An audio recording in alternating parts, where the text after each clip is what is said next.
हमें दान अवश्य करना चाहिए। दान की बड़ी महिमा।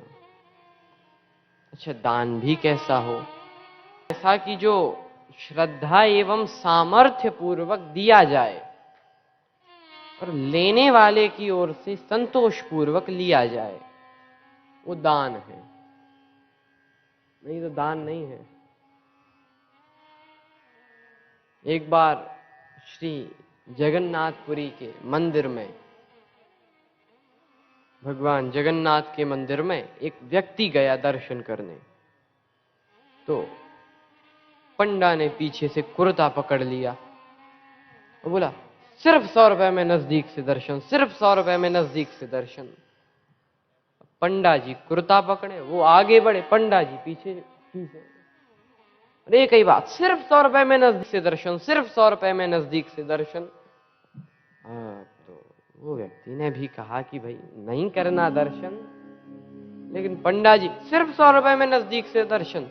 जब उसको लगा कि पंडा जी ज्यादा ही परेशान कर रहे हैं, तो घूमा, बोला क्या बात है? तो पंडा जी बोले सिर्फ 100 रुपए में नजदीक से दर्शन। वो व्यक्ति बोला, तुम हमें 50 ही दे दो, हम बिना दर्शन की चले जाते हैं। ला निकालो। जय हो। श्री कबीरदास जी कहते हैं कि सहज मिले सो दूध सम, सहज मिले सो दूध सम, मागे मिले सो पानी, कहें कबीर सो होए रक्त सम, जिसमें खींचाता है। वो रक्त के समान है। हम दान अवश्य करें,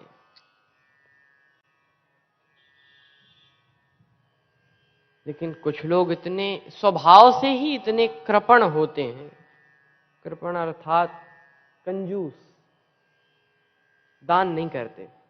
एक सज्जन का नाम था दानचंद। वो ऐसे कि भगवान की कृपा, लेकिन स्वभाव से बड़े कृपण, बड़े कंजूस। कुछ देने का मन। पत्नी बड़ी परेशान रहती थी, नाराज रहती थी कि इतने कंजूस हैं। तो एक बार पत्नी ने कहा कि 16 किलोमीटर दूर गंगा जी हैं, जिंदगी में तुम स्नान करने नहीं गए, कम से कम स्नान करने तो चले जाओ। तो बोले चले जाएंगे चले जाएंगे। एक दिन पत्नी ने जब ज्यादा ही कहा कि, तो चले गए। 16 किलोमीटर दूर गंगा जी थी, लेकिन सवारी का खर्चा नहीं किया। कौन खर्चा करे? चप्पल तक नहीं पहनी, हमारी चप्पल ना घिस जाए, आपत्ति के समय काम है तो रखना पड़ेगा। गए 16 किलोमीटर दूर। अच्छा, अब दानचंद ने सोचा कि घाट पर नहीं जाएंगे। क्यों? कहा घाट पर पंडा लोग रहते हैं, वो कहेंगे दान करो, हम दे नहीं सकते। तो कहां गए? मुर्दा घाट पे।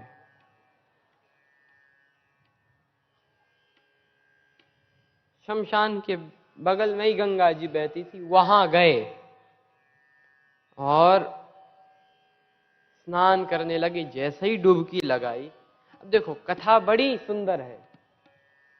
दानचंद ने जैसे ही डुबकी लगाई, ऊपर भगवान ने सोचा कि जो भी हो, पर इतना कृपण आदमी हमने जिंदगी में नहीं देखा, इतना कंजूस भी कोई है। तो भगवान ने सोचा चलो इसके मजे लिए जाएं। तो भगवान कौतुकी कृपालु हैं, प्रकटे। दानचंद ने जैसे ही डुबकी लगाई, जैसे ही ऊपर आए, सामने भगवान पंडा के रूप में, यजमान की जय हो। अब तो दानचंद ने जो बोले मुर्दा घाट भी नहीं छोड़ा। भगवान बोले हम तो अब देखो भाई संतोषी ब्राह्मण हैं, यहीं पर पड़े रहते हैं, और आप जैसे ही कुछ सज्जन एक आध वर्ष में एक आध बार आते हैं, तो 1 वर्ष तक की तो खाने पीने की व्यवस्था करके ही जाते हैं। दानचंद बोला, 1 वर्ष? हम तो एक दिन का नहीं दे सकते, एक समय का नहीं। पंडा जी बोले, कुछ तो देना ही पड़ेगा, आज आप आए हो। हम नहीं दे सकते। पंडा जी बोले, आप तो देना ही पड़ेगा। जब दानचंद ने सोचा आप तो देना ही पड़ेगा, सो बोले कि देखो, दान तो नहीं कर सकते, हम उधार दे रहे हैं, उधार। भगवान ने सोचा कुछ तो दे रहा है, लो उधार ही दो। तो एक पैसा जिसे बोलते हैं, 100 पैसे, फिर उसमें फिर 1 रुपए बनता है, तो उस पैसे को धेला बोलते हैं, धेला। तो उस एक धेले को ही उधार दे दिया, एक धेला। संकल्प करा लिया। दानचंद बोले, घर से ले जाना। अब 16 किलोमीटर दूर फिर चल के गए। बताओ कितना चल चुका होगा, थका हारा चल चल के घर आया। और घर आकर लेटा ही था बिस्तर पर कि दरवाजे पर आवाज आ गई, यजमान की जय हो। पत्नी गई देखने की कौन। पत्नी ने कहा कि किसी को कुछ देने का संकल्प कराए थे। दानचंद बोला, हाँ। तो वो आ गए, बाहर ही खड़े हैं। अब दानचंद ने सोचा कि क्या करें, देना तो नहीं चाहते। सो पत्नी से कहा, उनसे कह दो कि अभी बीमार हैं। पत्नी गई, बोले कि अभी तो थोड़ा स्वास्थ्य गड़बड़ है। तो भगवान बोले, अरे राम राम राम राम राम, लेकिन यजमान अस्वस्थ हो, पंडा और कहीं नहीं नहीं, जब तक यजमान स्वस्थ नहीं हो जाते हम भी यहीं रहेंगे, तुम तो बस भोजन की व्यवस्था कर दो, खाने पे हम तो। दानचंद ने सुना, सोचा अब खाने पीने की व्यवस्था और करनी पड़ेगी। पत्नी आई, बोली वो तो जाते ही नहीं है। दानचंद बोला, एक काम करो, क्या? कौन से कह दो कि मर गए। पत्नी बोली, कैसे कह दें मर गए? का तुम तो कह दो, हम सब संभाल लेंगे, हम सांस रोके पड़े हैं, तुम कह दो। पत्नी रोती रोती गई कि अभी अभी चले गए। पर भगवान भी कम कौतुकी नहीं है। बोले, जब तक यजमान का अंतिम संस्कार ना हो जाए हम कैसे जा सकते हैं।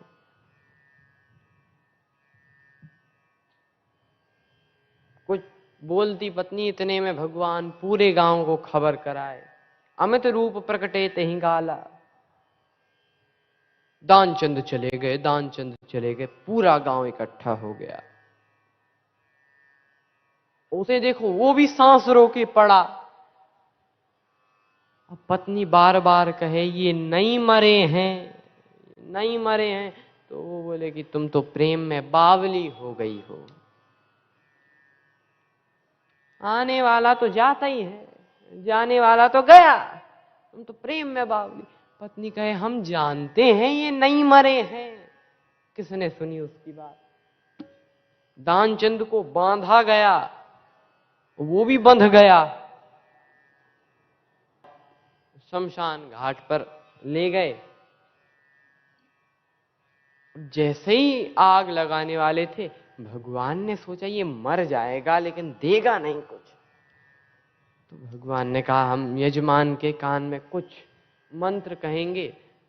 भगवान ने दानचंद के कान में मुंह लगाकर बोले कि आया हूं वैकुंठ से, तुम हित नाता जोड़।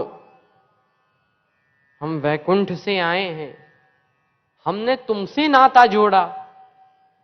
आया हूं वैकुंठ से, तुम हित नाता जोड़। जैसे ही ये कहा, दानचंद ने सोचा ये तो भगवान है, तो आंख खोल ली। और आंख खोली तो वही पंडा, तुरंत आंख बंद कर ली। बोला, आया हूं वैकुंठ से। भगवान फिर बोले, तुम हित नाता जोड़, मांग लेहु वरदान कछु, कुछ वरदान मांग लो। दानचंद बोला धेला दीजिए, छोड़, बस वही छोड़ दो, और कुछ नहीं चाहिए। तो कुछ लोग स्वभाव से इतने कृपण होते हैं, दान नहीं करते, पर नहीं नहीं, हमारे यहां दान की महिमा है। और जहां भी देखें दान की महिमा तो सब जगह है, सब जगह दान किया जाता है, लेकिन हमारे यहां ये दान के साथ दक्षिणा अवश्य, दान दक्षिणा बोलते हैं। कभी कभी समझ में नहीं आता ये दान और दक्षिणा, कि पहले तो दान करो कुछ और फिर दक्षिणा ऊपर से, ये क्यों? महापुरुष बताते हैं कि जब हम दान करते हैं तो ये हमारी महिमा नहीं कि हम उनको दान कर रहे हैं, ये हमारा कुछ नहीं। इसके बाद हम दक्षिणा इसीलिए देते हैं ताकि हम धन्यवाद कर सकें, आपने हमारा ये जो दान स्वीकार किया, इसमें हमारा कुछ नहीं, आप धन्य हो। इसीलिए दान के साथ दक्षिणा भी हमारे यहां दी जाती है।